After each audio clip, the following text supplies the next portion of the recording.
Ragadirogan satatanushaktan asheshakaya prasrutana sheshan autsukya moharatidanjakhana yopurva vaidyaya namostu tasmai. Sejam todos bem-vindos a mais um vídeo da série Vida Veda nos Samhitas no canal do Vida Veda no YouTube. Meu nome é Matheus e hoje a gente vai continuar a nossa leitura do capítulo 3, Urutu Charadhyaya, mas antes a gente vai começar. A gente hoje vai entrar no shloka número 11. Então, Ashtanga Hridayam Sutrasthana, capítulo 3, shlokas 11 a 14. Então, hoje eu quero ver 4 shlokas com vocês. Isso é o dobro do que a gente vê normalmente. O último vídeo que eu tentei ver 4 shlokas ficou em 44 minutos de duração. Eu vou tentar fazer esse vídeo ser menos do que 44 minutos de duração. Esse é o nosso objetivo, contando o nosso minutinho de sânscrito. Então, vamos lá. Talvez vocês escutem barulhos, né? Porque eu tô agora aqui no Vaidyagama, né? Em Tamil Nadu, tá um calor desgracento. Eu tô sentado do lado de fora, com um ventilador ligado, e então tem o barulho do ventilador. E a 5 metros de mim tem um Goshala, que é um lugar onde ficam as vacas do hospital. Então, se rolar um mugido, alguma coisa assim, vocês não estranham não, tá? Eu vou fazer o que eu puder para dar uma limpada no áudio depois, mas se o áudio não ficar 100%, é por causa disso, já peço desculpas. Então, os shlokas número 11 a 14 do capítulo 3, eles dizem o seguinte: Kashaya pahruta sneha statah snato yathavidhi kumkumena sadarpena pradigdho gurudhupitaha rasan snigdham palam pushtam gaudamacha suran suran Godhuma peshtama shekshukshirotha vikruti shubhaha navam mannam vasam tailam shauchakarye sukhodakam pravarajina kausheya praveni kauchavastrutam ushna swabhavair laghubhi pravrita shayanam bhajet yuktyarka kiranam svedam padatranam cha sarvada. Então, a gente está continuando aqui com os nossos Rutucharyas do inverno, né? Então, a gente está falando da estação Hemanta, que é o inverno, o primeiro inverno, digamos assim, é a primeira estação fria, né? Então, ele já deu algumas orientações no nosso encontro da semana passada. A gente falou sobre como você deveria, nessa estação, aplicar óleo quente no corpo, né? Você deveria praticar lutas, né, atividades físicas mais intensas. Depois da atividade física mais intensa, você deveria fazer uma massagem, né, mais intensa no corpo, um Vimardana. Inclusive, uma pessoa que é especialista em massagem poderia pisar no seu corpo, né, fazer aquela massagem com os pés. E hoje ele continua explicando coisas que você deveria fazer, né, práticas que você deveria manter, cuidados que você deveria ter durante o inverno. Então ele começa: Kashaya mahruta snehastata stato yathavidhi. Então, Kashaya pahruta sneha stataha. Então, tataha, né? Então, continuando o que a gente estava falando, esse óleo aí que a gente estava falando, você deveria prahruta, você deveria tirar esse sneha do seu corpo, esse óleo, com um kashaya, com uma infusão de ervas, como se fosse um banho de ervas, ou com um banho com ervas de propriedade adstringente especificamente. Snataha yathavidhi. Então você deve ser banhado com esse kashaya, você deve banhar o seu corpo com esse kashaya, yathavidhi, de maneira apropriada, né? Para você retirar o óleo. Então, você vê o óleo, ele não fica no corpo, né? Você bota o óleo no corpo e depois você remove o óleo do corpo. Tem várias maneiras de remover o óleo do corpo. Uma das maneiras que ele está sugerindo aqui é com um banho de ervas de propriedade adstringente. Kumkumena sadarpena pradigdho gurudupitaha. Kumkuma é o crocus sativus, é o que a gente chama de açafrão. Não é a cúrcuma, é o açafrão mesmo, né? Que é uma florzinha, né, que a gente chama de crocus, e você pega o pistilo dessa flor e faz um pozinho, super caro, por peso é mais caro do que ouro, né? Então você pode aplicar isso no corpo. Você pode aplicar também darpa. Darpa, o musk, ele é a mirra, né? Não é muito usado isso no Brasil, né? Mas aqui a gente usa. Então você pode aplicar, tipo, fragrância, né, de mirra, fragrância de açafrão. Para pradigdha é para você cobrir o corpo, para você espalhar no corpo. Então isso seriam os cosméticos tradicionais ayurvédicos, né? Então depois do banho você passa esse pó de açafrão. Em algumas épocas do ano você pode passar o pó de sândalo, por exemplo. E Agaru Dupitaha. Agaru é uma erva, né? É uma planta. A Amiris agalocha, a gente chama ela de Agaru em sânscrito. Dupitaha significa que você vai fazer como se fosse uma fumigação com essa planta no corpo. Mas, na verdade, quando você pega um perfume, você dá esse spray no corpo, você está fazendo isso também, tipo um Dupitaha, né? Então, é como se fosse passar um perfume de agaru, digamos assim. A gente fazia isso antes, fazendo uma fumigação, né? Fazendo como se fosse um incenso do agaru. Rasan, Snigdhan, Palam, Pushtam, Gaudama Cha Suran Suran. Rasan Snigdhan, então rasan é uma sopa, né? Especificamente a gente usa a palavra rasa para falar de uma sopa de carne, né?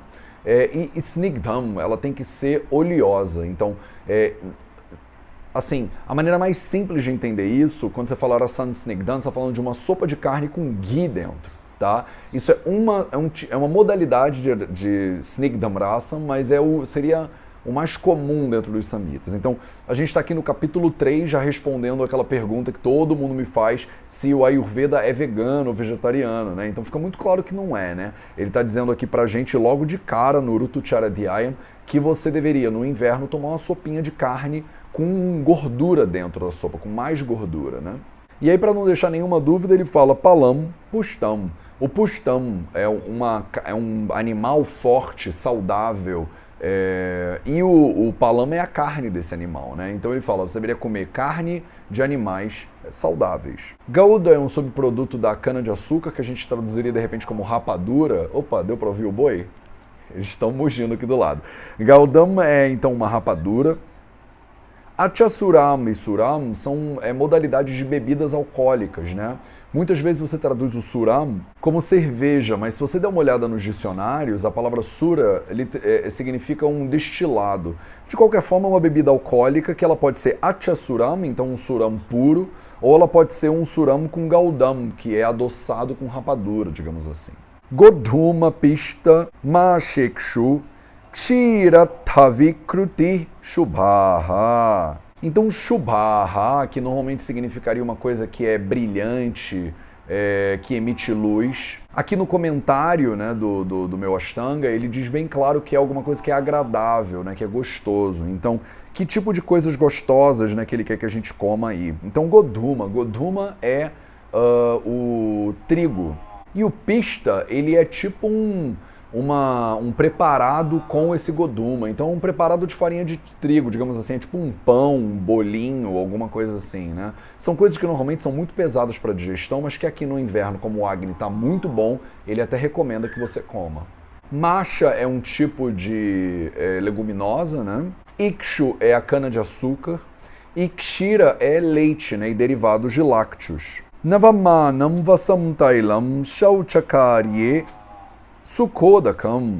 Então, navam, annam. Anna significa comida e nava significa fresco. Então, você deveria tentar comer comidas frescas, né? Algumas traduções, elas usam a palavra anna, que significa literalmente comida, como uma indicação de tipos de comida específicos. Então, por exemplo, milho. Então ele fala milho recém-colhido, alguma coisa assim, tá? Literalmente, navam annam significa comida fresca, tá? Então eu tenho uma tendência a entender isso aqui como comidas frescas. Vasam e tailam. Taila é um óleo vegetal e vassa é o óleo animal. E o óleo, né, comidas mais oleosas, são indicadas aqui. Shauchakarye Sukodakam significa, na hora que você estiver fazendo as suas limpezas, a gente já viu essa expressão Shauchakarya antes, lá no Dinacharya, e ele fala Sukodakam. Udaka significa água e Sukha significa confortável. Então ele fala, use uma água confortável. Isso não faz muito sentido, fora de contexto, mas se você olhar no comentário, ele fala que Sukodaka é Ushnodaka, significa água quente. Então, como está inverno, como está frio, a gente deveria usar uma água quente na hora de se limpar, na hora de fazer higiene pessoal. Interessante, né? Porque você está num frio e a água quente ela vai ser mais confortável para o corpo. Pravarajina Kausheya Praveni Kauchava Strutam. Aí ele começa a fazer uma lista de um monte de tecidos e de animais, né, de couros de animais. Então ele fala, pravara pode ser como se fosse uma capa, e normalmente ela indica o tecido algodão. A dina é a pele de um tipo de antílope. Caucheia é aquela coisa que vem daquele bichinho da seda. Seda. Praveni é o pelo que você tira de uma cabra, então seria como se fosse uma lã, seria uma lã. E Kauchava também é a pele de um animal. Então ele está fazendo uma lista de vários tecidos e de couros e tal, e a gente ainda não sabe muito bem para quê, né? Aí ele continua, fala Ushna swabhavair laghubhi pravruttaha shayanam bhajet. Então, você tem que pegar coisas que sejam Ushna, swabhava, laghubhi. Então, que seja Ushna, quente, e laghubhi, leve, pela própria natureza. Então, esses tecidos têm que ser naturalmente leves e quentes. Pravruttaha shayanam. Então, pravruttaha, você tem que se cobrir ou cobrir alguma coisa quando você faz shayanam, quando você vai dormir, quando você vai descansar. Então, na hora que você for dormir, você deveria cobrir a sua cama e cobrir, de repente, o seu corpo com esses tecidos, com lã, com sedas, com peles animais diferentes para você se proteger do frio, né? A gente está falando aqui do Hemanta. Então, ele está dando uma descrição de como você deveria proteger o seu corpo do frio. Yuktyarka kiranam svedam padatranam cha sarvada. Então, yuktya arka kirana bhajet, né? Yuktya significa de maneira inteligente, de maneira consciente, né? Arka kirana significa pegar sol. Então você deveria se expor aos raios solares, se expor à luz solar, só que yuktita, de uma maneira inteligente. Não é para você ficar torrando embaixo do sol, né? O sol ele vai se ressecar o corpo e agravar o vata, né? Naturalmente, como a gente já viu um pouquinho.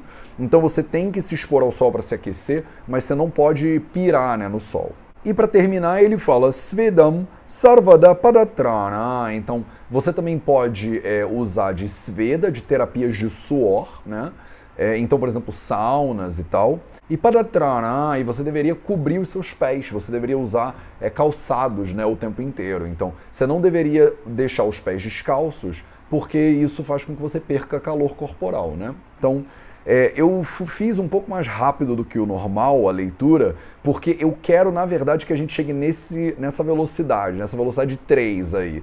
A gente ainda não está na velocidade 5, que vai ser algum dia, mas tô testando, tá, gente? Me digam nos comentários se vocês acham que ficou muito rápido, se vocês acham que eu deveria cortar mais, porque a gente tem um trade-off aqui, né? Quanto mais devagar eu fizer, mais tempo vai demorar. Quanto mais rápido eu fizer, talvez fique difícil para vocês compreenderem. Então, eu preciso sempre tentar encontrar um meio do caminho que fique pedagogicamente útil, né, o vídeo para vocês, e ao mesmo tempo a gente não vai demorar 150 anos para terminar de ler o Sutrasthana Ashtanga Hridayam, né? Porque ninguém mais vai estar vivo aqui para terminar essa leitura. Então, eu preciso acelerar aos pouquinhos, mas eu não quero abrir mão da compreensão de vocês, né? Eu estou contando que vocês estão seguindo essa leitura desde o início, então vocês já estão começando a pegar a manha, né? Pegar o ritmo. Me avise se ficou muito rápido, eu tento nos próximos vídeos não fazer nessa velocidade, mas enfim, é uma tentativa aqui para a gente fazer um pouquinho mais rápido. Tem vários shlokas nesse capítulo de Rutu Charadhyayam que são listas, né, como foi hoje. Então nessas listas eu vou tentar meio que passar um pouquinho mais batido, porque não tem tanto conceito interessante, né, basilar do entendimento do Ayurveda. É mais exemplos de coisas que você poderia fazer. Não são obrigações, percebe? Ele não está dizendo que todo mundo tem que tomar sopa de carne com ghee. Ele só está dizendo, olha, no inverno isso é recomendado. Então isso ajuda a gente a entender, por meio do exemplo, o que está acontecendo com o corpo no inverno e que tipo de alimentos você pode usar para aquecer o seu corpo e para alimentar o seu corpo nessa estação. Esse era o shloka que eu queria ler com vocês hoje. Vamos para o nosso minutinho de sânscrito. E no nosso minutinho de sânscrito de hoje, a gente vai ver uma palavra bem simples, que é, na verdade, um composto, né? Um samas, um composto de várias palavras. A gente usa a palavra samas para dizer quando você pega várias palavras e junta elas para formar um composto que tem um significado específico. Então, aqui o samas que a gente vai ver hoje é o Yuktyarka Kiranan. Então, Yuktyarka Kiranam, ele é formado por um Ya Holland com U, um K Holland, um T Holland, um Y Holland e um A grande, que foi o motivo pelo qual eu botei essa palavra para a gente estudar hoje. Um R Holland, um K Holland, um A curto, um K Holland, um I curto, um R Holland com um A curto, um Hana Holland com um A longo e um N Holland. Aqui eu botei essa palavra principalmente para a gente ver o ktia, ktia. Então quando você junta um K com um T com um Y, fica essa zona aí. É a primeira vez que a gente está vendo a junção de três, na verdade duas consoantes e uma semivogal. Então percebam que interessante, o K ele não termina com um traço vertical, então ele termina com um rabichinho, então ele gruda no T dessa maneira que está aí. O T ele termina com um traço vertical. Então você remove o traço vertical e conecta ele com o cara que vem depois. E o IA não sofre nenhuma alteração, né? Depois do IA você tem um A longo, então você fica ktia. Essa palavra é muito interessante porque ela dá uma fechada em todas as maneiras que você pode juntar mais ou menos as consoantes e as semivogais aí, né? Dá uma mini revisadinha pra gente. Além disso, nessa palavra você tem o R Holland antes da consoante, faz com que um R vire esse Czinho no alto do K, como a gente já viu antes. E além disso, eu acho que dá pra gente dar uma revisada em algumas consoantes, algumas vogais, algumas semivogais. Achei que era interessante. Acho que agora ficou um minutinho mesmo, né? Então, esse era o minutinho de sânscrito que eu queria bater com vocês hoje. Se ficou alguma dúvida em relação a isso, deixa nos comentários e me avisa, a gente tira a dúvida, ou então leva para o nosso grupo de estudos dos Samhitas, que a gente pode tirar essa dúvida lá também.